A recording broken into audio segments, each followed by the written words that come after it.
Hay una imagen que los libros de texto nunca te muestran. Un hombre sentado solo en una habitación pequeña, casi sin luz, con paredes de piedra fría y un montón de papeles apilados hasta donde alcanza la vista. Afuera, a kilómetros de distancia, sus generales combaten en los Países Bajos. Sus galeones cruzan el Atlántico cargados de plata. Sus embajadores negocian en Roma, en Viena, en Londres. Y él, el hombre más poderoso del mundo, no se mueve. No necesita moverse, porque el mundo viene a él, en forma de carta, de informe, de cifra, de secreto.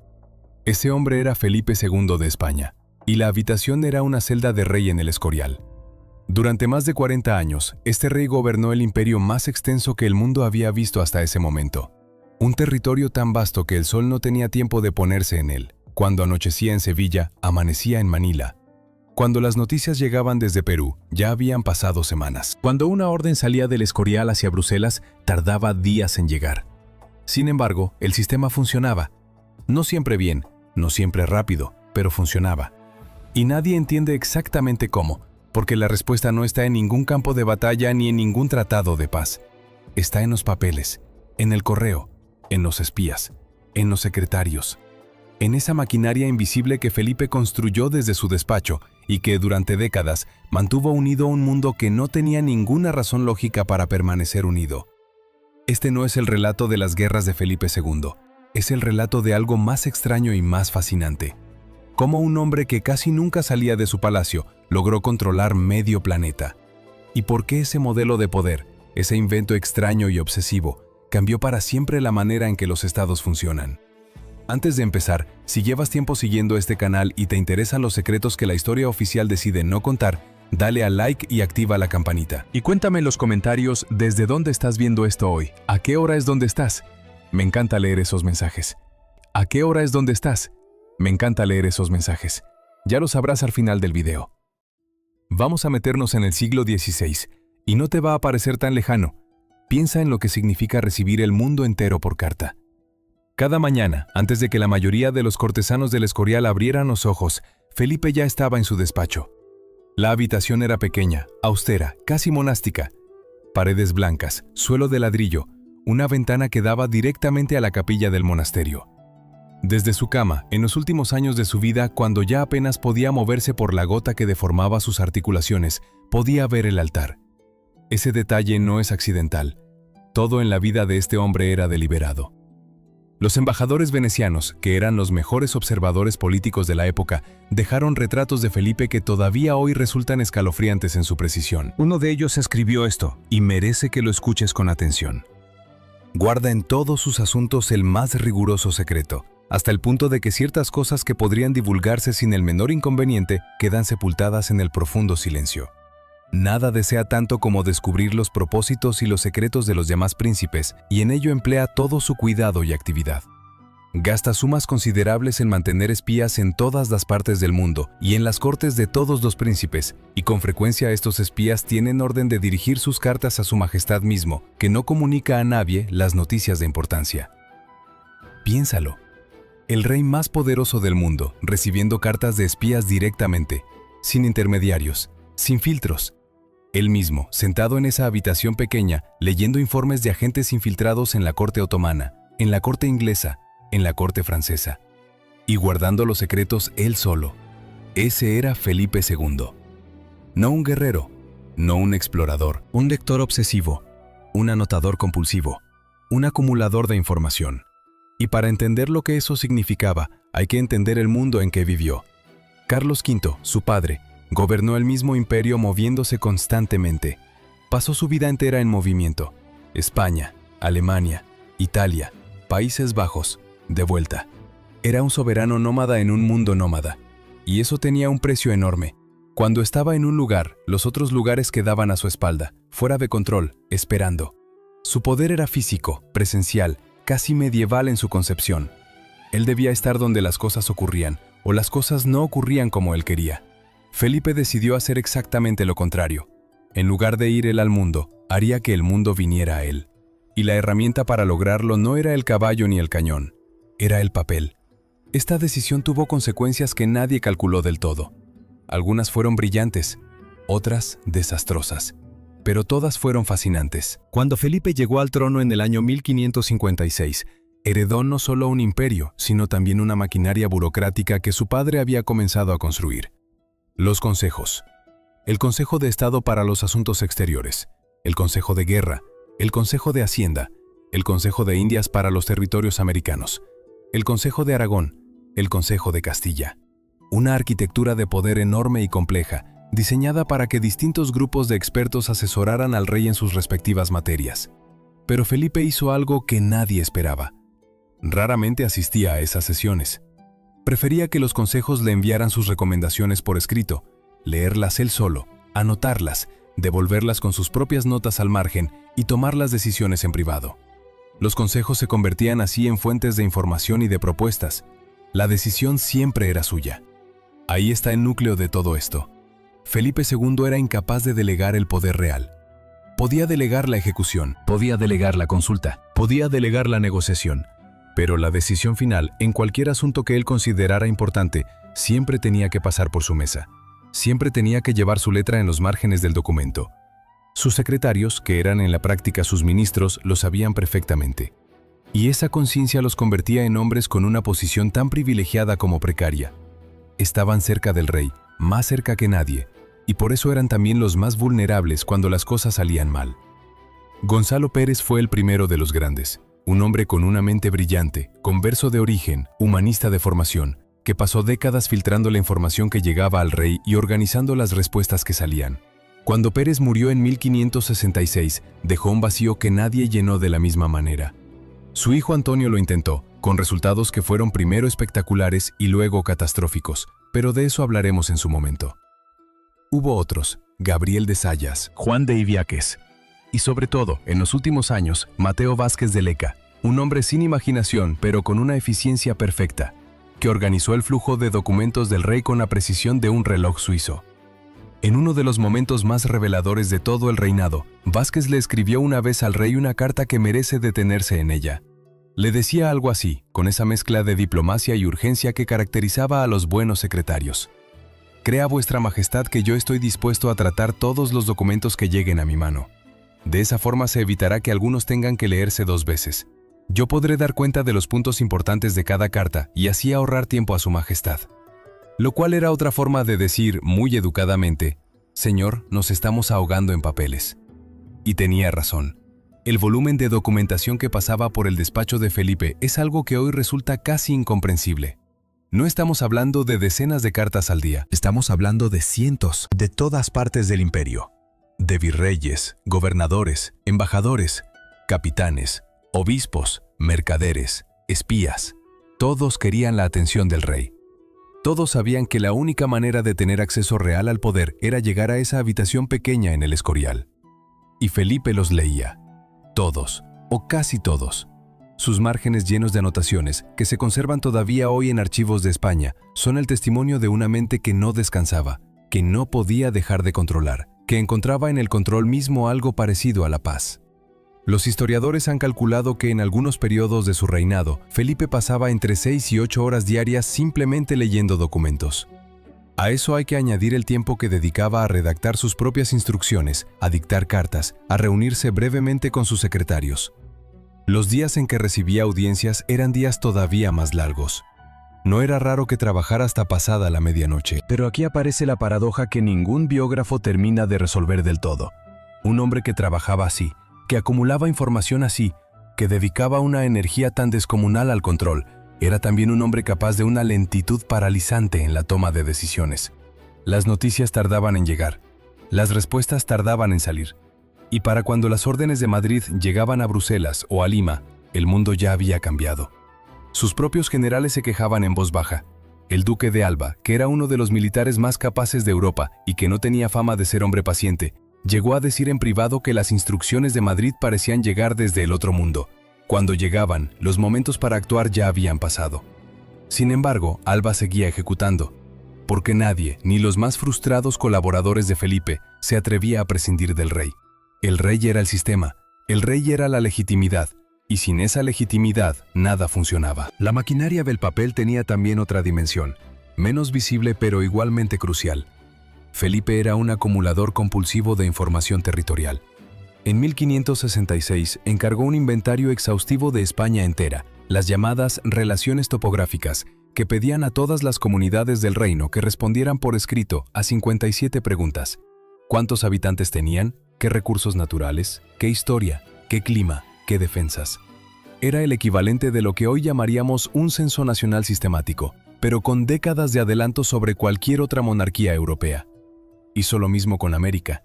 Envió al cosmógrafo Juan López de Velasco a sistematizar todo el conocimiento disponible sobre los territorios del Nuevo Mundo. Pidió que sus oficiales en cada ciudad americana respondieran a 49 preguntas detalladas sobre geografía, recursos, población, costumbres indígenas. El resultado fue un archivo monumental que todavía hoy es fuente para historiadores e investigadores de todo el mundo. Nadie más hacía eso en el siglo XVI. Ningún otro rey de Europa tenía esa obsesión por conocer, medir, registrar, catalogar. La lógica era transparente. No puedes gobernar un territorio que no puedes imaginar. No puedes tomar decisiones sobre un problema que no puedes cuantificar. Felipe quería saberlo todo porque solo sabiendo todo podía mantener la ficción de que controlaba todo. Era una ficción, claro. Ningún hombre puede controlar el mundo desde una silla. Pero era una ficción tan sofisticada, tan bien construida, que funcionó durante décadas. El Escorial mismo era parte de esa ficción. Ese monasterio-palacio gigantesco que Felipe construyó al pie de la Sierra de Guadarrama, a unos 50 kilómetros de Madrid, era mucho más que una residencia. Era una declaración de intenciones. Un mensaje en piedra. La historia de su origen ya es significativa. En agosto de 1557, los ejércitos de Felipe derrotaron a los franceses en la batalla de San Quintín, en Flandes. Durante esa batalla, los soldados españoles destruyeron sin querer una iglesia dedicada a San Lorenzo, un mártir romano que según la tradición fue quemado vivo sobre una parrilla de hierro. Felipe, que era un hombre profundamente religioso, con esa religiosidad española del siglo XVI que mezclaba la fe más sincera con el cálculo político más frío, decidió que tenía que expiar esa culpa construyendo algo en honor al santo.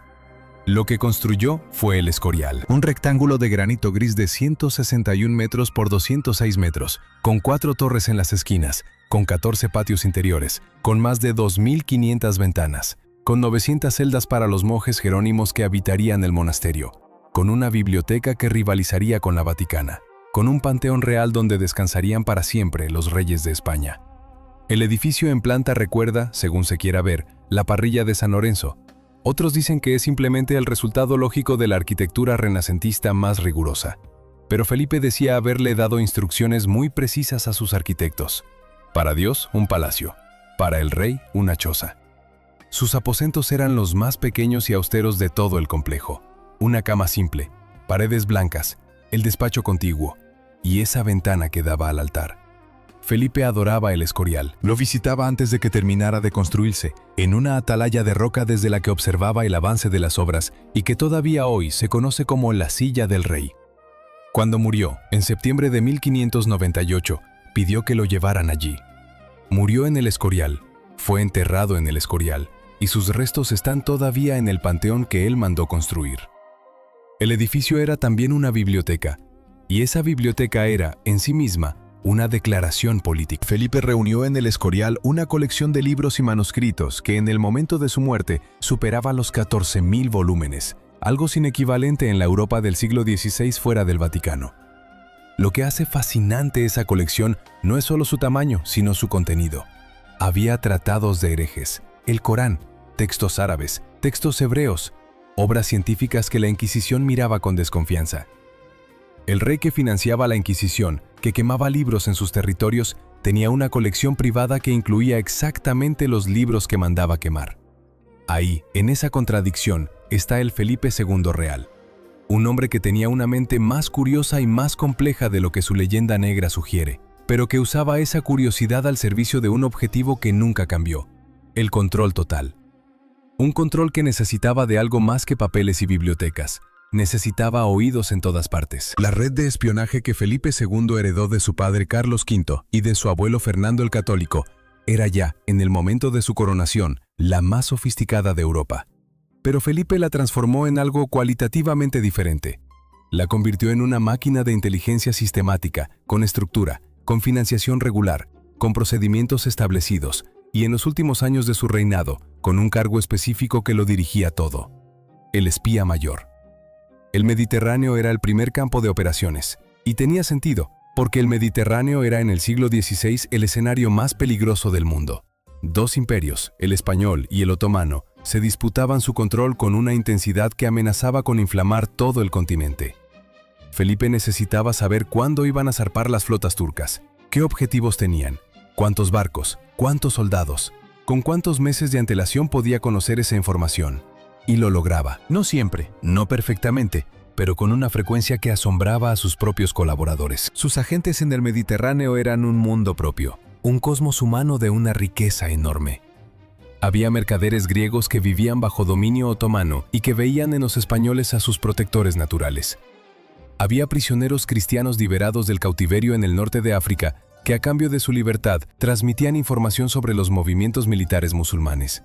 Había renegados, es decir, cristianos que se habían convertido al Islam después de ser capturados en combate, que seguían practicando su fe en privado y que actuaban como dobles agentes en los territorios enemigos.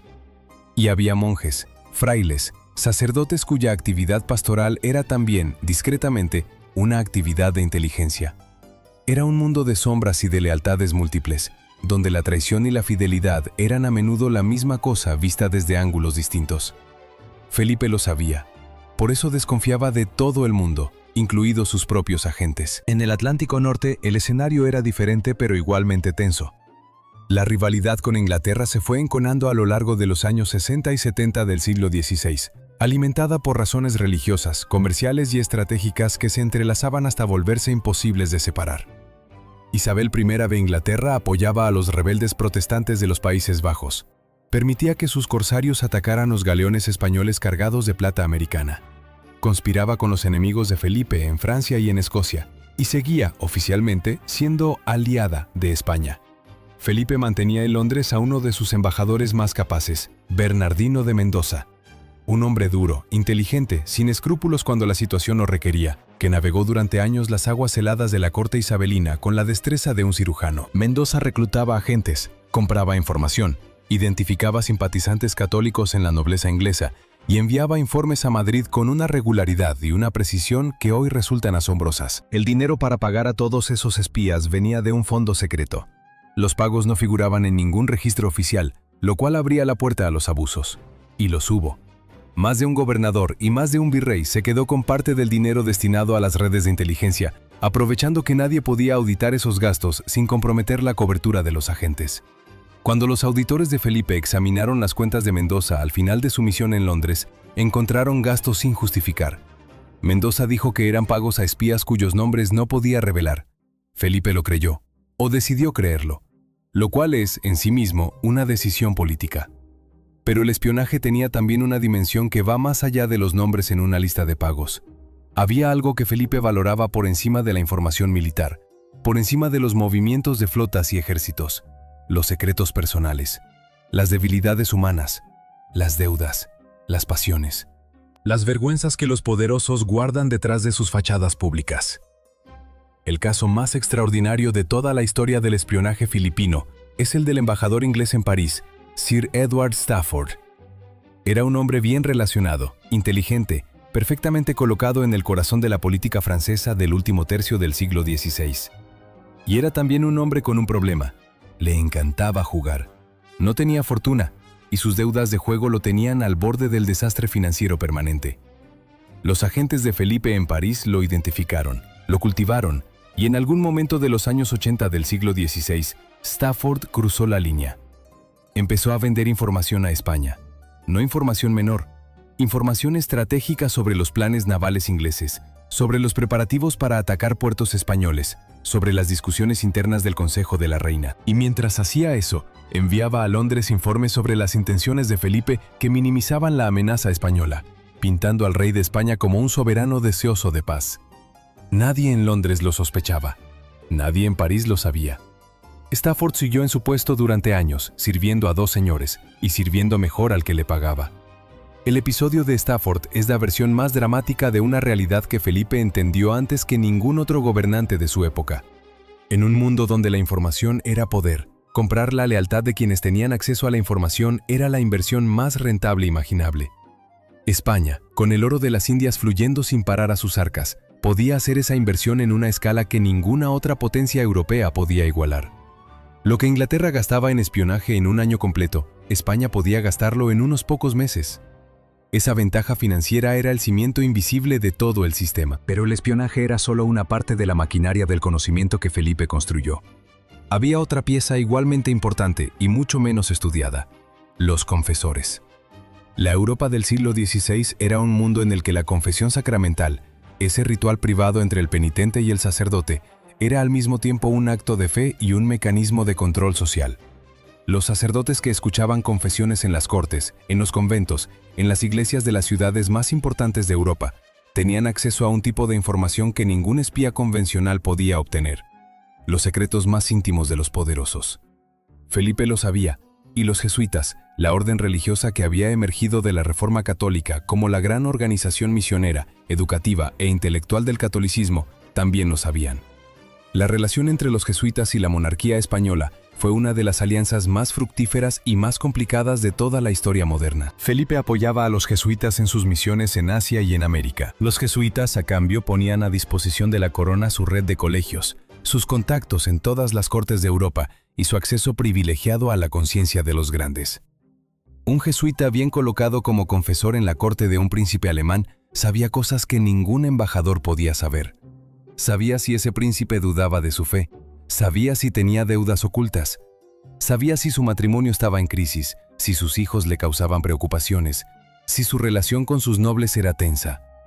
Información que podía ser crucial para entender sus decisiones políticas, para anticipar sus movimientos, para identificar el momento en que podía ser convencido de cambiar de bando. El uso de la información de confesión para fines políticos era, naturalmente, una violación del secreto sacramental. Todos lo sabían. Pero en el mundo del siglo XVI, donde la religión y la política eran la misma cosa vista desde ángulos distintos, esa frontera era más permeable de lo que la teoría eclesiástica quería reconocer. Felipe no ignoraba esa dimensión. Era un hombre sinceramente religioso, eso no está en duda. Pero era también un político que no desperdiciaba ningún instrumento a su disposición. Y los confesores eran un instrumento. El resultado de todo esto era una paradoja que sus contemporáneos describieron con una mezcla de admiración y miedo. Felipe sabía cosas que no debería saber.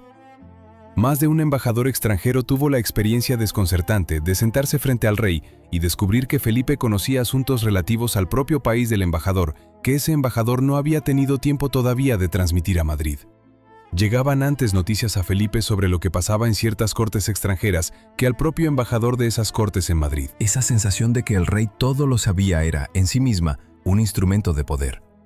Si la gente creía que Felipe era omnisciente, no mentía. O mentía con más cuidado, o revelaba información que pensaba que Felipe ya conocía, con lo cual confirmaba sospechas y añadía detalles. La reputación de saberlo todo era un activo estratégico que se autoalimentaba. Pero hay algo que los historiadores tardaron mucho en analizar con la seriedad que merece: el precio íntimo de todo ese poder. Felipe II era el centro de una red de información que nadie más podía ver completa. Sus secretarios sabían lo que pasaba por sus manos. Sus consejeros sabían lo que ocurría en sus respectivos dominios. Sus generales sabían lo que veían en sus campos de batalla, pero solo Felipe veía el cuadro completo. Solo él conocía simultáneamente lo que estaba pasando en los Países Bajos, en Constantinopla, en Lima, en París y en Londres. Un rey que sabe todo lo que saben los demás, y además sabe cosas que los demás no saben. Es un rey que no puede hablar libremente con nadie. No puede compartir sus preocupaciones con sus secretarios porque revelaría la fuente de su información. No puede discutir sus dudas con sus consejeros porque les daría poder sobre él. No puede confesarse a fondo con su confesor porque hay decisiones que no pertenecen a la esfera moral, sino a la política pura. Había documentos que Felipe guardaba bajo llave y cuya existencia no conocía ninguno de sus secretarios. Había correspondencia que él mismo cifraba y él mismo descifraba, sin intermediarios. Había decisiones que tomaba solo, en la oscuridad de su despacho, sin consultar a nadie, porque consultar habría significado revelar. Sus anotaciones al margen de los documentos, que hoy son una fuente histórica extraordinaria, muestran a veces una angustia que sus palabras en público nunca dejaron ver. Hay notas donde pregunta con una humildad que sorprende: ¿qué hacer en este caso? No sé. Hay otras donde la frustración se filtra entre las palabras. No entiendo esto. Hay incluso algunas donde el cansancio es palpable. Me llegan demasiadas cosas a la vez para poder pensar con claridad. Un rey que escribe eso en los márgenes de un documento oficial es un rey que carga un peso que ningún título puede distribuir entre otros. Esa soledad tenía consecuencias políticas directas.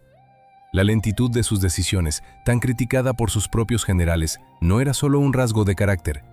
Era también el resultado de ser el único hombre en el mundo que tenía que sopesar al mismo tiempo todas las implicaciones de cada decisión.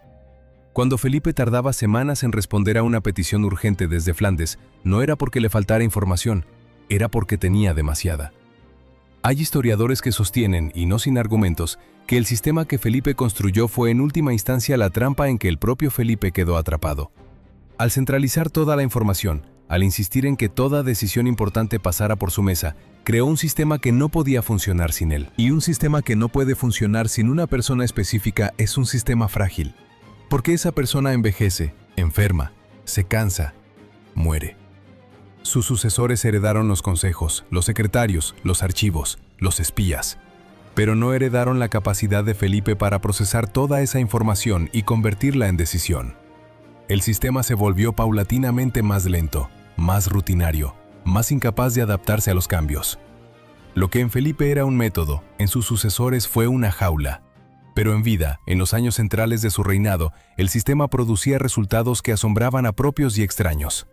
Esos resultados se medían en decisiones tomadas con información que nadie más tenía, en alianzas que se forjaron porque Felipe sabía antes que nadie que el momento era propicio, en crisis que se evitaron porque una carta llegada a tiempo cambió una orden que habría desencadenado un desastre. Y en algo más difícil de medir pero igualmente real, la certeza con que los embajadores de las cortes rivales volvían de sus audiencias con Felipe sabiendo que acababan de hablar con el hombre más informado de Europa.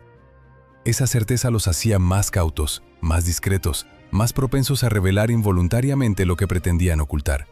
Porque cuando hablas con alguien que crees que ya lo sabe todo, tiendes a confirmar en lugar de negar. El peso del secreto, para Felipe, era también una armadura. Todo ese sistema, toda esa maquinaria de papel e información y secretos necesitaba llegar a algún lugar, influir en alguien, cambiar algo en el mundo real que estaba más allá de las paredes del Escorial. Los papeles de Felipe eran inútiles si nadie los llevaba a destino.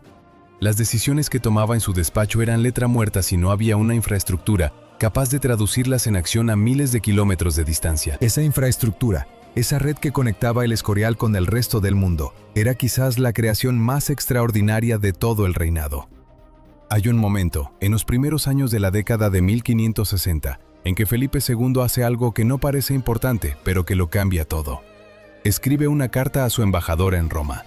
No una carta de protocolo, no una instrucción rutinaria. Una carta donde le explica, con una precisión que asombra, exactamente qué argumento debe usar ante el Papa Pío IV, en qué momento de la conversación debe sacarlo, cómo debe presentarlo para que parezca una propuesta del propio pontífice y no una demanda de Madrid. Le dice a su embajador que si el Papa responde de cierta manera, él debe callarse. Si responde de otra, debe presionar. Y si la conversación deriva hacia determinado tema, debe cambiarla con elegancia hacia otro. No era una instrucción diplomática, era un guión, casi palabra por palabra.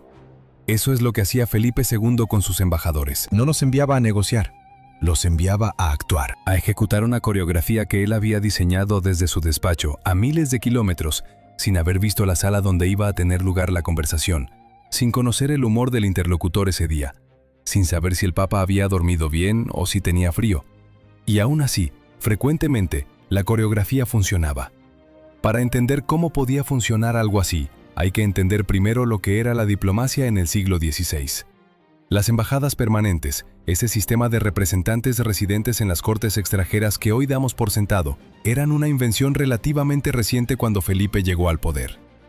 Los estados italianos del siglo XV, sobre todo Venecia y Milán, habían sido los primeros en establecer embajadores fijos en otras ciudades. La idea tardó en extenderse al resto de Europa, y cuando llegó transformada. Felipe II tomó ese sistema y lo convirtió en algo que ningún otro monarca de su época entendió ni reprodujo con la misma sofisticación. Una red de nodos de información y ejecución, donde cada embajador era al mismo tiempo el rostro público de España, el oído privado del rey, y el brazo ejecutor de una estrategia que solo el rey veía completa. En Roma, la embajada española era la más grande, la más cara y la más influyente de todas. Roma era el corazón espiritual de la cristiandad y también el centro de una red de poder que llegaba a cada rincón de Europa católica. Quien controlaba a Roma, o quien tenía la mayor influencia sobre Roma, tenía un instrumento de presión que no necesitaba ejércitos para funcionar. Un interdicto, una excomunión, un nombramiento episcopal favorable o desfavorable podían cambiar el equilibrio político de un reino entero. Felipe lo sabía con una claridad que sus contemporáneos a veces tardaron en ver. Por eso mantuvo en Roma durante todo su reinado a algunos de los hombres más capaces de la corona. El cardenal Granvela, que pasó años siendo el hombre más informado de la curia romana. El marqués de Mondéjar. Después Juan de Zúñiga, que llegó a convertirse en el confidente personal de Gregorio XIII. Estos hombres no solo negociaban, financiaban, compraban votos en los cónclaves cardenalicios, pagaban pensiones a prelados influyentes, sostenían a artistas y humanistas que hacían de Roma un espejo del poder español, y enviaban a Madrid informes tan detallados sobre la vida interna de la curia que Felipe sabía a veces quién iba a ser el próximo papa antes de que los propios cardenales lo supieran. Esa información era dinero, era poder, era palanca. El ejemplo más espectacular de cómo Felipe usaba esa palanca ocurre en el año 1565 y tiene que ver con la isla de Malta. Malta era en ese momento el bastión más avanzado de Europa en el Mediterráneo, una isla pequeña, rocosa, casi sin recursos, que los caballeros hospitalarios habían convertido en una fortaleza aparentemente inexpugnable. Pero en mayo de ese año, la flota otomana de Solimán el Magnífico, la mayor potencia naval del mundo conocido, se presentó frente a sus costas con una armada de 180 barcos y casi 40.000 soldados. El gran asedio había comenzado, y los caballeros, con apenas 600 soldados profesionales y unos pocos miles de malteses armados, resistían. Felipe sabía lo que estaba en juego. Si Malta caía, el Mediterráneo occidental quedaba abierto. Los turcos tendrían una base de operaciones a menos de 300 kilómetros de Sicilia. La amenaza no sería ya abstracta, sería inmediata, concreta, existencial. Pero enviar la flota española tenía un problema, tardaba. Los barcos necesitaban prepararse, los vientos eran caprichosos, el virrey de Sicilia pedía instrucciones y luego más instrucciones. Y mientras las instrucciones viajaban de Malta a Mesina, de Mesina a Madrid, de Madrid a Mesina y de Mesina a Malta, los caballeros morían. Lo que vino después fue, paradójicamente, una demostración tanto de los límites como de la eficacia del sistema de Felipe. Los retrasos fueron reales, desesperantes. El socorro español llegó tarde, en septiembre, cuando los otomanos ya habían sufrido pérdidas catastróficas y habían empezado a retirarse. Malta resistió, pero no porque España la salvara a tiempo, sino porque los caballeros aguantaron más de lo que nadie esperaba. En los meses siguientes a ese asedio, sin embargo, Felipe orquestó algo más duradero que un rescate tardío.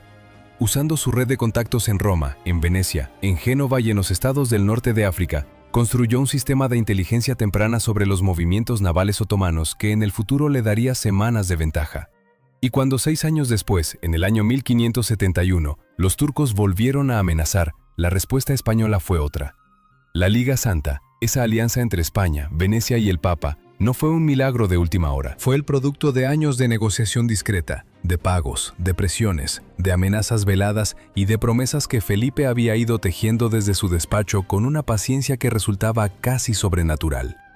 El 4 de octubre de 1571, en el Golfo de Lepanto, la flota combinada de la Liga Santa destruyó a la armada otomana en la batalla naval más grande del siglo. No fue el fin del poder turco, los otomanos reconstruirían su flota en meses, pero fue algo igualmente importante. Fue la demostración de que el Mediterráneo no estaba perdido, de que el poder de Solimán tenía límites, de que Felipe II, trabajando desde su despacho, podía orquestar victorias que sus enemigos consideraban imposibles. La diplomacia filipina no era una diplomacia de momentos, sino de décadas. No actuaba sobre el presente, sino sobre el futuro. Cada negociación, cada alianza, cada matrimonio estratégico era una inversión a largo plazo que solo era visible cuando los resultados llegaban, a veces años después de que Felipe hubiera plantado la semilla. El instrumento favorito de esa diplomacia de largo plazo era el matrimonio. En el siglo XVI, los matrimonios entre casas reales no eran ceremonias sentimentales, eran contratos políticos de la máxima complejidad. con cláusulas sobre territorios, sobre derechos de sucesión, sobre alianzas militares y sobre deudas financieras que podían tardar generaciones en ejecutarse. Un matrimonio bien concebido podía hacer más que una guerra por el precio de un banquete y una dote. Felipe lo entendía en las entrañas. Él mismo era el producto de uno de esos matrimonios estratégicos. Su madre, Isabel de Portugal, era prima de su padre Carlos V, uniendo así las dos grandes ramas de la casa de Habsburgo. Y él repitió ese patrón a lo largo de toda su vida. Su primer matrimonio fue con María de Portugal. Una unión que duró solo 2 años, porque María murió dando a luz a un hijo que sería uno de los problemas más dolorosos de su vida. Luego vino el matrimonio con María Tudor de Inglaterra, la famosa Bloody Mary, una unión que Felipe nunca amó, pero que veía como la inversión estratégica más obvia de su tiempo. Si el heredero de Felipe y María heredaba también el trono inglés, la alianza entre España e Inglaterra sería permanente, la reforma protestante en las Islas Británicas quedaría sofocada, y el Atlántico Norte pasaría a ser un lago español. El plan no funcionó porque María murió sin hijos, pero Felipe lo intentó. Incluso propuso matrimonio a su sucesora, Isabel I, sabiendo que era una propuesta que casi con certeza sería rechazada, porque el rechazo mismo era útil. Lo posicionaba como el soberano que había extendido la mano de la amistad antes de que las hostilidades comenzaran. Su tercer matrimonio fue con Isabel de Valois, una princesa francesa de 14 años cuando se casaron, hija del rey Enrique II. Esa unión fue parte del Tratado de Cateau-Cambrésis en 1559, el acuerdo que terminó con décadas de guerras entre España y Francia y que rediseñó el mapa político de Europa. Felipe no asistió a la boda en persona, mandó a un representante. La carta que escribió a su nueva esposa antes de conocerla era un documento de una delicadeza casi sorprendente en un hombre que tenía fama de frío. Le prometía paciencia, comprensión, que no la apresuraría en adaptarse a una corte extranjera. Y lo cumplió. Isabel de Valois se convirtió en una de las reinas más queridas de la historia española, y en una de las pocas personas en cuya presencia Felipe parecía relajarse genuinamente. Su cuarto matrimonio fue el más calculado de todos. Ana de Austria, su sobrina, hija del emperador Maximiliano II. Una alianza que unía las dos ramas de los Habsburgo, que garantizaba la cooperación entre Madrid y Viena, y que además resolvía el problema dinástico que había atormentado a Felipe durante años: la ausencia de un heredero varón robusto. De ese matrimonio nacería el futuro Felipe III. 4 matrimonios, 4 movimientos en el tablero, 4 inversiones calculadas que tenían como objetivo hacer del apellido Habsburgo sinónimo de Europa. El tablero, sin embargo, tenía más jugadores que los que Felipe podía controlar, porque mientras Felipe construía su sistema, mientras tejía su red de alianzas y matrimonios y espías y secretarios, había personas que lo miraban desde fuera y veían exactamente lo que era: una amenaza. No una amenaza vaga, no un poder abstracto, una amenaza concreta, creciente, que si no era detenida a tiempo, haría del mundo un lugar donde solo había una manera de ser cristiano, solo una manera de gobernar, solo una manera de entender el orden político y religioso del universo. Esas personas decidieron actuar. El primer gran enemigo que Felipe tuvo que enfrentar no estaba en otra corte ni en otro continente. Estaba en casa. Antonio Pérez era el hijo de Gonzalo Pérez, el gran secretario de los primeros años del reinado. Había crecido literalmente dentro del sistema. Había respirado sus reglas desde niño. Había aprendido a moverse por los laberintos de la burocracia real con la soltura de alguien que conoce cada recodo.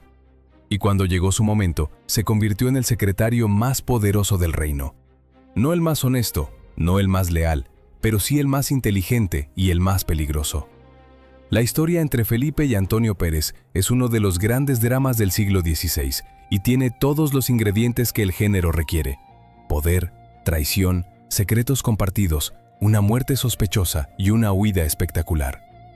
El punto de ignición fue el asesinato de Juan de Escobedo en marzo de 1578. Escobedo era el secretario de don Juan de Austria, el hermano bastardo de Felipe, el héroe de Lepanto, el hombre más glamuroso de la corte española. Don Juan tenía ambiciones, quería ser rey, quería algo propio, y en los últimos años de su vida intrigaba para conseguir el trono de Inglaterra, casándose con María Estuardo, la reina escocesa prisionera de Isabel I. Precisamente lo que Felipe no podía permitir. Un hermano con una corona propia era un hermano fuera de control, y Felipe prefería tener cerca a los peligrosos. Antonio Pérez estaba en el centro de todo eso. Tenía acceso a los documentos de don Juan, conocía sus planes, y había convencido a Felipe, o eso es lo que Pérez dijo después, de que Escobedo era el instigador de las ambiciones más peligrosas de Don Juan y que su eliminación era necesaria para la seguridad del reino. Felipe, si hemos de creer la versión de Pérez, dio su visto bueno. Escobedo fue asesinado en las calles de Madrid una noche de marzo, apuñalado por sicarios que escaparon en la oscuridad. Durante meses nadie supo nada, o nadie dijo nada. Don Juan murió poco después, en octubre del mismo año, de unas fiebres que algunos consideraron sospechosas. Y Pérez siguió en su cargo, más poderoso que nunca, aparentemente intocable. En 1579, 2 años después del asesinato, Felipe ordenó el arresto de Antonio Pérez. La razón oficial eran las irregularidades financieras, los documentos que Pérez había retenido indebidamente, las filtraciones de información que le habían llegado a través de la princesa de Éboli, su amante. Pero la razón real era otra, y todos lo sabían. Pérez sabía demasiado. Sabía que el rey había autorizado un asesinato. Y un rey que quiere olvidar que autorizó un asesinato tiene muy pocas opciones cuando el hombre que lo sabe sigue libre. Pérez pasó años en prisión. Soportó el tormento. No habló, o no habló lo suficiente como para satisfacer a quienes querían silenciarlo permanentemente. Y en 1590, cuando ya llevaba más de una década preso, consiguió escapar a Aragón, aprovechando los fueros del reino aragonés que impedían al rey de Castilla extraditar a un súbdito arrestado bajo jurisdicción aragonesa sin un proceso legal local. La huida de Pérez desencadenó una crisis constitucional que Felipe no había previsto y que reveló algo que el sistema de gobierno de Madrid había ignorado sistemáticamente. Los reinos no castellanos de la corona española tenían sus propias leyes, sus propias instituciones, sus propios límites al poder real.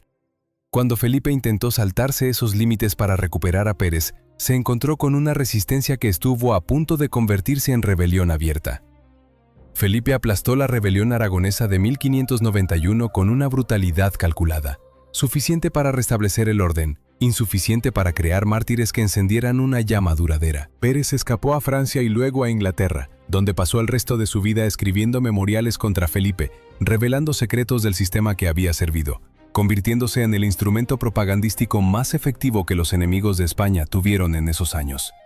Lo que Pérez escribió desde su exilio era veneno calculado para herir donde más dolía, en la reputación de un rey que había construido su imagen sobre la idea de ser el guardián de la justicia y la moralidad cristiana. Pérez lo pintaba como un tirano que mandaba asesinar a sus propios colaboradores, que usaba la religión como coartada para ejercer el poder sin restricciones, que era al mismo tiempo hipócrita y cruel. Mucho de lo que Pérez escribió era exagerado, algo era falso, pero algo era verdad. Y en la Guerra de la Información del siglo XVI, donde los panfletos y los libelos circulaban por Europa con una velocidad que asombraba a las propias autoridades que intentaban suprimirlos, la mezcla de verdad y mentira era la más letal de todas. El caso Pérez no era el único frente abierto, ni siquiera el más importante. Desde los primeros años de su reinado, Felipe se enfrentó a lo que él llamaba el problema de los Países Bajos, y que el resto de la historia llama la Revolución Holandesa o la Guerra de los 80 años. Un conflicto que comenzó como una revuelta fiscal y religiosa en las provincias del norte de su herencia flamenca y que se convirtió lentamente en algo que Felipe nunca llegó a entender del todo. El nacimiento de una nación nueva que no debería existir según las reglas del mundo en que él vivía. Las provincias del norte, lo que hoy es Holanda, eran en teoría parte inalienable de la herencia de Carlos V y por tanto de Felipe II. Eran territorios que el rey no podía ceder ni negociar ni reconocer como entidades soberanas, sin destruir el principio mismo de la legitimidad dinástica sobre el que se asentaba todo su poder. No era solo un problema estratégico, era un problema existencial. Si reconocía la soberanía de los rebeldes holandeses, sentaba un precedente que sus otros reinos podrían invocar. Si no la reconocía, tenía que seguir financiando una guerra que estaba sangrando las arcas del imperio. Los rebeldes tenían líderes que entendían perfectamente el sistema que combatían. Guillermo de Orange, el taciturno, era un aristócrata flamenco que había crecido en la corte de Carlos V y que conocía desde dentro los mecanismos del poder español. Sabía que Felipe nunca cedería mientras creyera que podía ganar. Sabía que para vencer a España había que privarla de la posibilidad de la victoria, no derrotarla militarmente, lo cual era imposible, sino hacerla sangrar durante tanto tiempo que el costo de continuar superara el costo de negociar. La estrategia fue brillante y funcionó, aunque Guillermo no vivió para verlo. Fue asesinado en Delft en julio de 1584 por un fanático católico que en sus últimas palabras antes de ser ejecutado dijo que lo había hecho por Dios y por el rey. Felipe, cuando llegó la noticia, recibió 20.000 escudos prometidos como recompensa por el asesino, aunque después los historiadores discutirían si la promesa había sido real o solo propaganda para manchar la reputación del rey. Lo que nadie niega es que el asesinato no cambió nada. Las provincias del norte siguieron peleando, la guerra siguió costando. Y la pregunta que Felipe no podía responder, la que guardaba bajo llave en ese despacho del Escorial, era cuánto tiempo más podría sostener aquello. El oro de las Indias, esa corriente incesante de plata que llegaba desde Potosí y que había sido el cimiento financiero de todo el sistema, empezaba a no ser suficiente. No porque hubiera menos plata, había más que nunca, sino porque el costo de mantener el imperio había crecido en una proporción que la plata americana, por abundante que fuera, no podía cubrir. Los banqueros genoveses, a quienes Felipe debía cantidades astronómicas, empezaban a poner condiciones que ningún rey había tenido que aceptar antes. Los asentistas, esos financieros que adelantaban dinero al rey a cambio de la garantía de los ingresos futuros de las colonias, sabían perfectamente que el margen de maniobra de Felipe se estrechaba y negociaban en consecuencia. Había una ironía cruel en eso. El rey más rico del mundo era también, en ciertos momentos, el más endeudado. Felipe había declarado bancarrota técnica en 1557, antes incluso de ser rey de España en solitario, y lo haría de nuevo. La estructura financiera del imperio era como un edificio construido sobre un cimiento que era a su vez el edificio de otro prestamista. En teoría sólido, en la práctica dependiente de que nadie pidiera cuentas al mismo tiempo. Los enemigos de Felipe lo sabían, y la conspiración más elaborada que construyeron contra él no fue una conspiración militar, sino financiera y reputacional. Isabel I de Inglaterra no solo financiaba a los rebeldes holandeses, autorizaba a sus corsarios a atacar los galeones de la Plata americana, no para apoderarse permanentemente de los territorios españoles, sino para interrumpir el flujo de dinero que mantenía a los ejércitos de Flandes en pie. Francis Drake, ese pirata al que Isabel convirtió en caballero de su reino después de saquear los puertos del Caribe, era un instrumento de política exterior tanto como un aventurero. Cuando Felipe supo de la actuación de Drake en el Caribe, de cómo había entrado en Cartagena de Indias, en Santo Domingo, en San Agustín de Florida, con una facilidad que demostraba que las defensas del Atlántico americano eran más frágiles de lo que Madrid quería admitir, la respuesta que anotó en los márgenes de los informes fue reveladora. No había furia explosiva, había algo más frío y más peligroso. Una determinación que venía de muy adentro. Isabel tenía que ser detenida. No porque fuera una enemiga, sino porque estaba demostrando que podía hacerlo con impunidad. La decisión que Felipe comenzó a tomar, lentamente, en los primeros años de la década de 1580, fue la decisión que cambiaría el destino del imperio. No era todavía una decisión, era una inclinación, una gravedad lenta que tiraba hacia un punto inevitable. Y ese punto tenía un nombre que en los círculos cercanos al rey todavía se pronunciaba en voz muy baja, como si nombrarlo pudiera alterar el equilibrio de fuerzas que sostenía el mundo. La empresa de Inglaterra.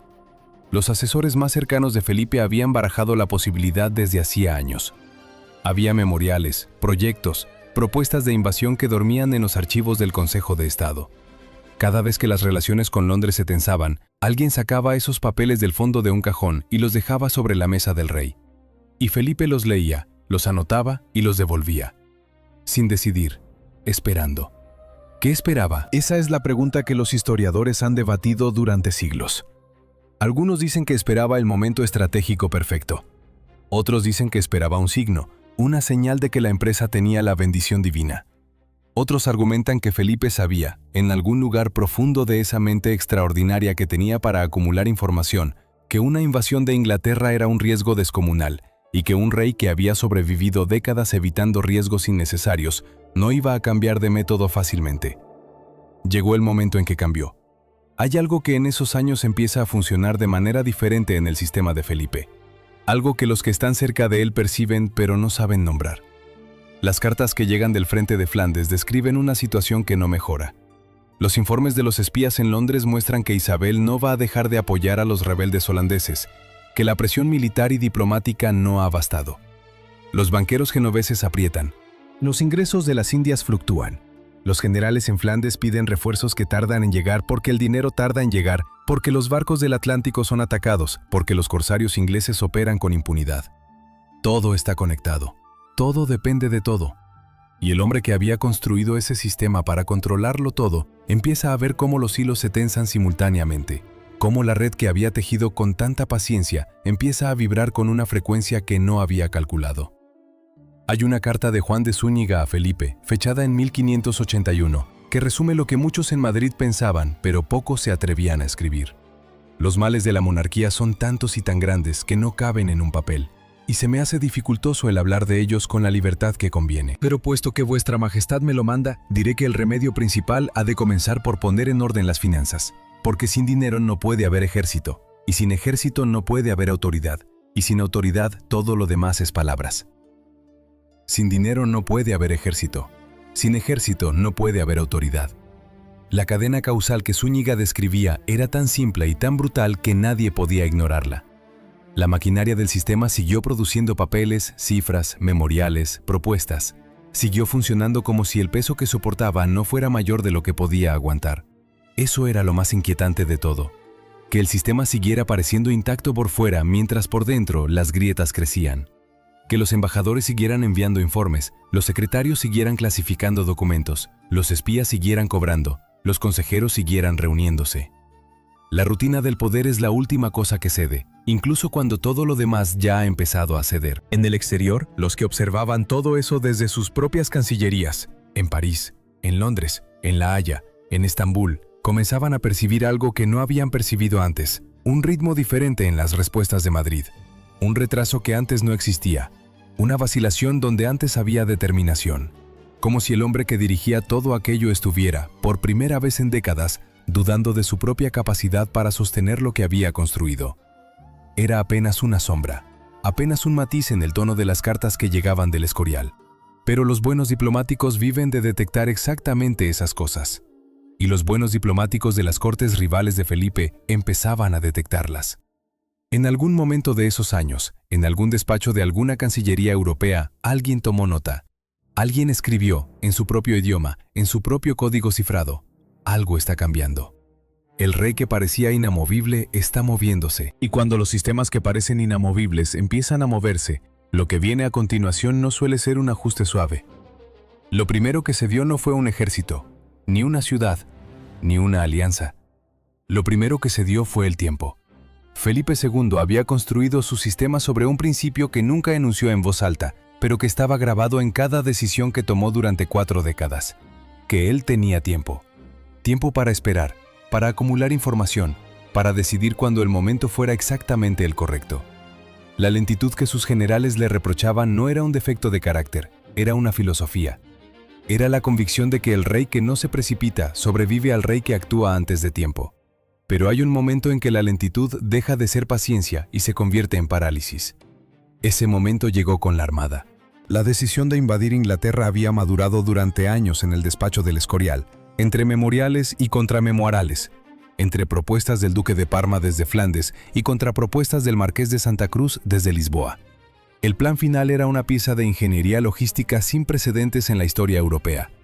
Una flota de más de 130 barcos zarparía desde Lisboa, recogería en las costas flamencas al ejército del duque de Parma, cruzaría el Canal de la Mancha y desembarcaría en las costas inglesas con la fuerza suficiente para derrocar a Isabel I y restaurar el catolicismo en las Islas Británicas. En papel era majestuoso. En el mar, en el agosto de 1588, fue otra cosa. El duque de Medina Sidonia, que mandaba la flota, no quería ese cargo. Lo había pedido explícitamente por carta al rey. Señor, no tengo salud para el mar, me mareo fácilmente y no tengo experiencia naval. Felipe lo nombró de todas formas, el marqués de Santa Cruz. El almirante que sí tenía la experiencia, había muerto meses antes. No había tiempo para encontrar a alguien mejor, o eso se dijo. La armada llegó al canal. El ejército de Parma no pudo salir porque los barcos holandeses bloqueaban los puertos flamencos con una precisión que nadie en Madrid había previsto correctamente. Los barcos ingleses, más pequeños y más maniobrables, acosaron a la flota española sin entrar en combate directo. Los famosos grulotes, esos barcos cargados de material incendiario que los ingleses soltaron entre la flota española fondeada en Gravelines, no destruyeron más de unos pocos navíos, pero sembraron el pánico y dispersaron la formación. Entonces llegó el viento. Una tormenta en el Atlántico Norte, brutal e inesperada incluso para agosto, empujó a los barcos españoles que intentaban regresar rodeando las islas británicas hacia las costas de Irlanda y Escocia. Los naufragios se sucedieron durante días. Soldados y marineros que habían sobrevivido al combate murieron ahogados a metros de unas playas donde la gente los miraba morir sin poder hacer nada. Cuando los barcos supervivientes llegaron a España, Medina Sidonia escribió al rey una carta que no tiene precedente en toda la correspondencia diplomática del siglo. El resultado fue tan contrario a lo que esperábamos que no sé cómo comenzar a describírselo a vuestra majestad. Puedo solo decir que llegué a este puerto con 60 barcos y con la mayor parte de la tripulación enferma o muerta. Felipe recibió la noticia en el Escorial. Estaba rezando cuando le llegó el primer informe. Se quedó quieto un momento. Luego dijo, según los que estaban presentes, algo que se ha repetido durante siglos, aunque nadie sabe con certeza si lo dijo exactamente así. Yo no mandé mis barcos a luchar contra los elementos. Era una frase de rey, digna, fría, diseñada para la historia. Pero detrás de ella había algo que ninguna frase puede cubrir del todo. El reconocimiento de que el sistema que había funcionado durante 30 años acababa de producir el mayor fracaso de su reinado. La derrota en sí no era lo más significativo. Las flotas se pierden, los ejércitos se disuelven, los planes fallan. Lo revelador fue lo que ese momento destapó sobre el interior de la maquinaria. El sistema de información de Felipe había fallado en los puntos críticos.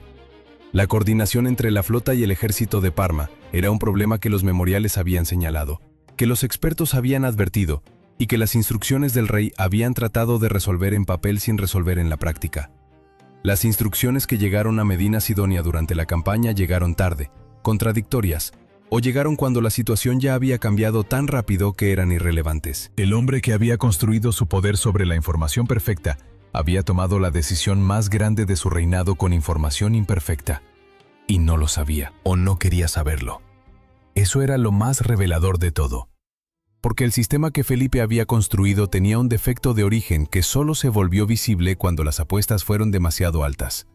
Era un sistema diseñado para filtrar la realidad hacia arriba, hacia el rey, pero esa filtración no era neutra. Los secretarios que le presentaban los documentos sabían lo que el rey quería escuchar. Los consejeros que redactaban sus memoriales sabían qué propuestas tenían probabilidades de ser aceptadas. Los embajadores que describían las cortes extranjeras sabían que si sus informes contrariaban demasiado las convicciones del rey, la próxima misión podía llegar a un lugar menos interesante. No era corrupción deliberada, era algo más sutil y más peligroso. Era la adaptación natural de cualquier sistema burocrático a los deseos del poder que lo sustenta.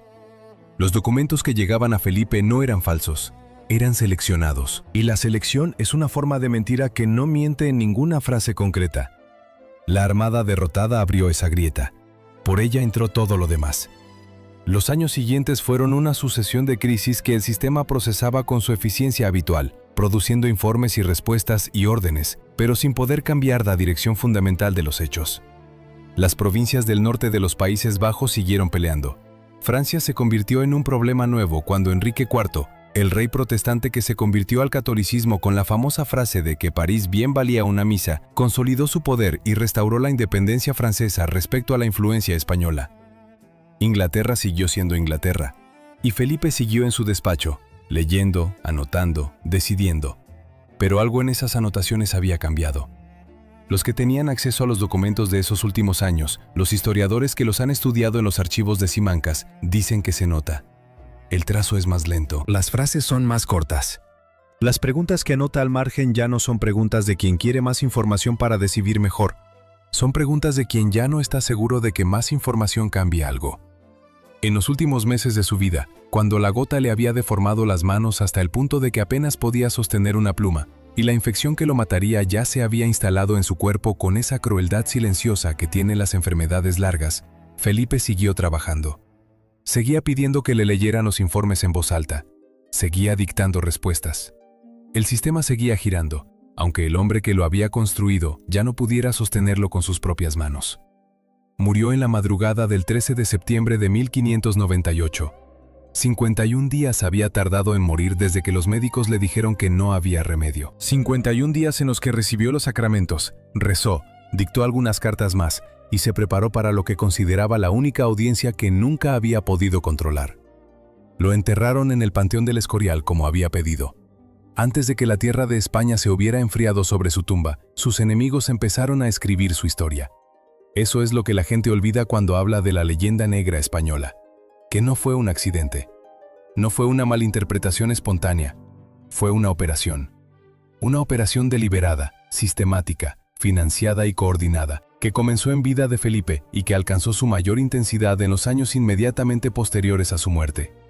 Sus autores principales no eran historiadores ni filósofos. Eran propagandistas al servicio de estados con intereses muy precisos. Los Países Bajos rebeldes necesitaban una narrativa que justificara su guerra de independencia ante la opinión pública europea. No bastaba con decir que no querían pagar impuestos a un rey lejano, aunque esa fuera la razón original. Había que decir que ese rey era un tirano, que su gobierno era una máquina de opresión, que su religión era una religión de sangre y hogueras. Y para eso necesitaban documentos, testimonios, historias. Los tenían. Guillermo de Orange había publicado en 1581 su Apología, una pieza de escritura política extraordinaria en la que describía el gobierno de Felipe como el de un déspota que había traicionado a sus propios súbditos, que había mandado asesinar a sus ministros, que había corrompido la justicia, que había usado la religión como instrumento de control político. La Apología circuló por toda Europa en traducciones al francés, al alemán, al inglés, al italiano, decenas de miles de copias. Luego llegaron las Relaciones de Antonio Pérez, escritas desde su exilio en París y Londres, que añadían al retrato del tirano los detalles íntimos que solo alguien que había estado dentro del sistema podía proporcionar. Pérez era una fuente perfecta para los enemigos de Felipe. Había sido lo suficientemente cercano al rey como para ser creíble, y lo odiaba lo suficiente como para no guardarse nada. Después estaba la brevísima relación de la destrucción de las Indias, del dominico Bartolomé de las Casas, escrita décadas antes, pero que los impresores holandeses e ingleses reproducían sin parar, con ilustraciones que mostraban a soldados españoles masacrando indígenas, quemando poblados, torturando prisioneros. Las ilustraciones, grabadas por Teodoro de Bray, eran de una crudeza deliberada. No ilustraban con fidelidad el texto de las Casas, lo amplificaban, lo dramatizaban, lo convertían en material de pesadilla. Y se vendían sin parar en Ámsterdam, en Londres, en Frankfurt. El resultado de todo eso fue una imagen de España que tardó siglos en modificarse. Una imagen donde los españoles eran crueles por naturaleza, fanáticos por convicción, incapaces de gobernar sin violencia, productores de oscuridad en un continente que aspiraba a la luz. La Inquisición que existía y que hizo cosas que no necesitan exageración para ser condenables, se convirtió en el símbolo absoluto de un sistema que en realidad era mucho más complejo. Los autos de fe, que ocurrían pero con una frecuencia y una escala muy inferior a la que la leyenda sugería, se multiplicaron en los grabados hasta llenar la imaginación europea de humo y ceniza. Hay algo profundamente irónico en todo eso. Felipe II, el rey que había invertido más que ningún otro en controlar la información, en construir una narrativa sobre sí mismo y sobre su imperio, perdió la guerra de la narrativa de una manera tan completa que durante siglos su nombre fue sinónimo de todo lo que Europa quería dejar atrás. El hombre que había diseñado el espionaje más sofisticado de su época fue incapaz de combatir eficazmente la propaganda de sus enemigos. Porque el espionaje trabaja con secretos. La propaganda trabaja con imágenes. Las imágenes, una vez que se instalan en la imaginación colectiva, son más difíciles de borrar que cualquier documento clasificado. Los historiadores del siglo XX, y especialmente del XXI, han dedicado décadas a desmontar pieza por pieza los excesos de esa leyenda.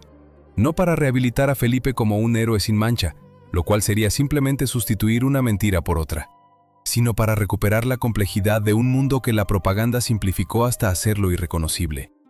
Está claro, por ejemplo, que la Inquisición española del siglo XVI ejecutó a muchas menos personas de las que la leyenda afirma. Está claro que el gobierno español de las colonias americanas, aunque fue con frecuencia brutal, produjo también leyes de protección de los indígenas, como las leyes nuevas de 1542, que ninguna otra potencia colonial de la época había siquiera contemplado. Está claro que la cultura española del siglo XVI fue una de las más ricas y más complejas de Europa. Cervantes, Lope de Vega, El Greco, Velázquez, son hijos de esa misma sociedad que la leyenda pinta como un desierto intelectual. La narrativa siempre sirve a alguien. Los que construyeron la leyenda negra no estaban equivocados sobre Felipe, lo detestaban. Y tenían razones para detestarlo, que iban más allá de la propaganda. Pero la diferencia entre una crítica legítima y una campaña de desinformación no está en si el objetivo es culpable de algo. Está en si la imagen que se construye de él es honesta o diseñada para servir a otros fines.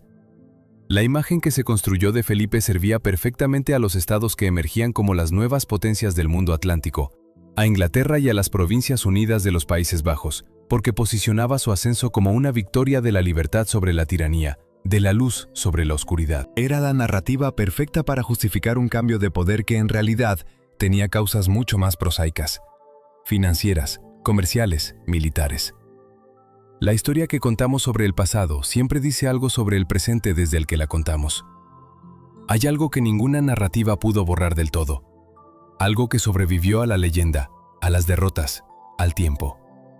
El sistema funcionó. Durante décadas, funcionó de una manera que ningún otro estado del mundo podía replicar. Y algunas de las cosas que ese sistema produjo cambiaron el mundo de maneras que todavía hoy vivimos sin saberlo. Los archivos.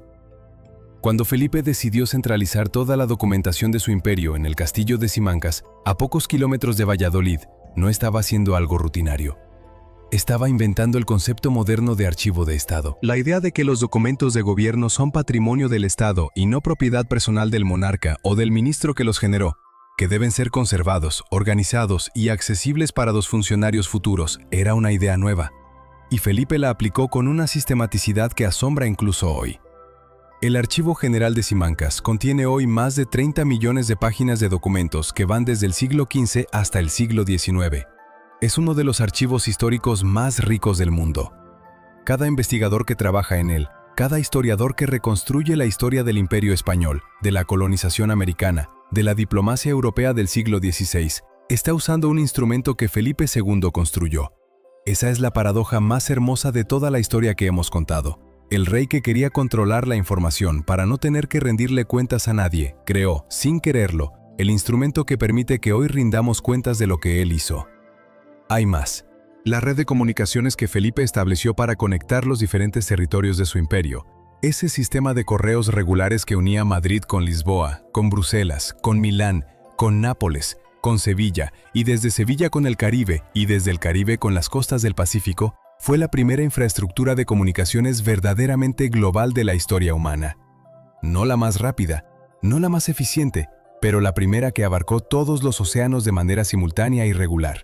Cuando los barcos salían del puerto de Sevilla cargados de instrucciones reales y volvían meses después con informes de los virreyes americanos, estaban ejecutando algo que no tenía nombre entonces y que hoy llamaríamos comunicación de Estado a escala planetaria. El hecho de que tardara meses no lo hace menos extraordinario. Lo hace, si cabe, más impresionante. Mantener la coherencia de un sistema político a través de distancias que la velocidad de la información de la época hacía casi inmanejables requería una disciplina institucional sin precedentes. Esa disciplina institucional, esa idea de que las instituciones tienen procedimientos que trascienden a las personas que las ocupan en un momento dado, fue quizás la herencia más duradera del sistema de Felipe.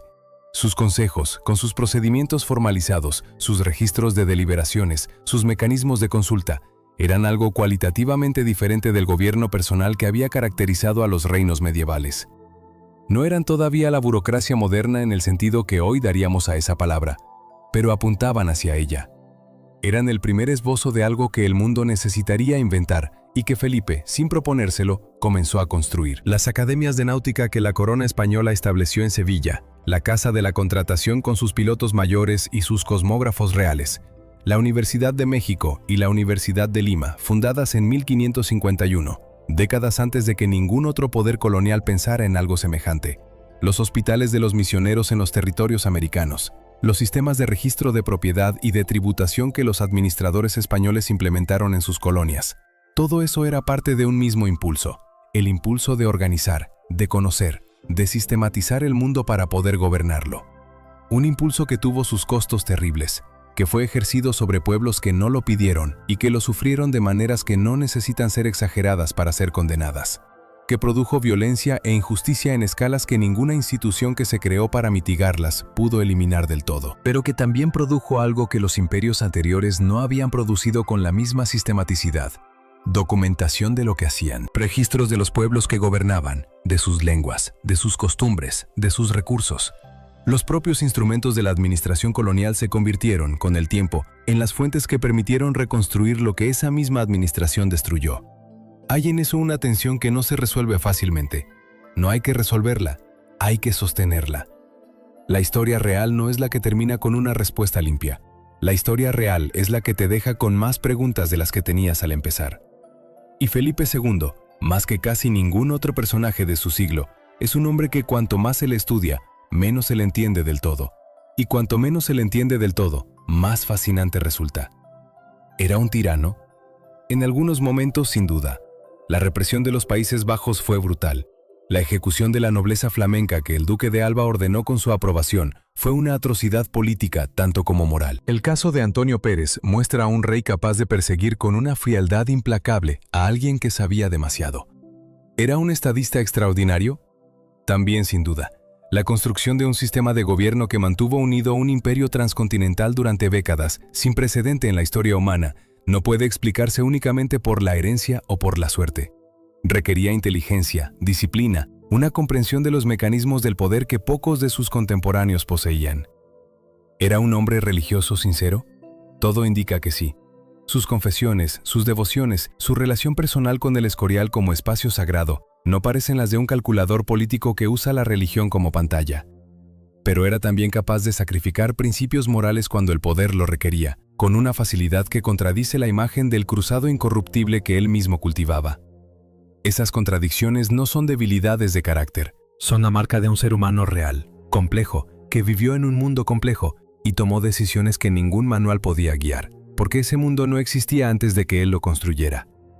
Lo que descansa en el panteón del Escorial no es solo el cuerpo de un rey, es la memoria de un momento en que el mundo cambió de forma tan rápida y tan profunda que las personas que vivieron en él apenas podían entender lo que estaba ocurriendo. Un momento en que los océanos se abrieron, los imperios se extendieron, las religiones se fracturaron, el papel empezó a valer más que la espada y el conocimiento se convirtió en el recurso más codiciado de todos. Felipe no eligió ese mundo, lo heredó, y luego lo transformó, para bien y para mal, con una energía que todavía hoy, 5 siglos después, seguimos tratando de medir. El Escorial sigue en pie, con su granito gris y sus ventanas que cuentan los años como testigos mudos. Los documentos de Simancas siguen esperando, pacientemente, en sus legajos, a que alguien los abra y encuentre en ellos algo que todavía no hemos sabido leer. Los galeones se hundieron hace siglos, pero en el fondo del Atlántico y del Pacífico siguen sus restos, con sus cargamentos de plata y sus cartas mojadas y sus instrucciones reales que nunca llegaron a destino. La pregunta que Felipe se hizo toda su vida, esa que anotaba en los márgenes de sus documentos de madrugada, cuando el palacio dormía y el fuego de la vela era lo único que lo separaba de la oscuridad, sigue siendo la pregunta que nos hacemos nosotros cada vez que intentamos gobernar algo más grande que nosotros mismos. ¿Cómo controlas lo que no puedes ver? ¿Cómo decides cuando no puedes saber todo lo que necesitas saber para decidir bien? ¿Cómo sostienes el peso del mundo cuando el mundo pesa más de lo que cualquier hombre puede cargar?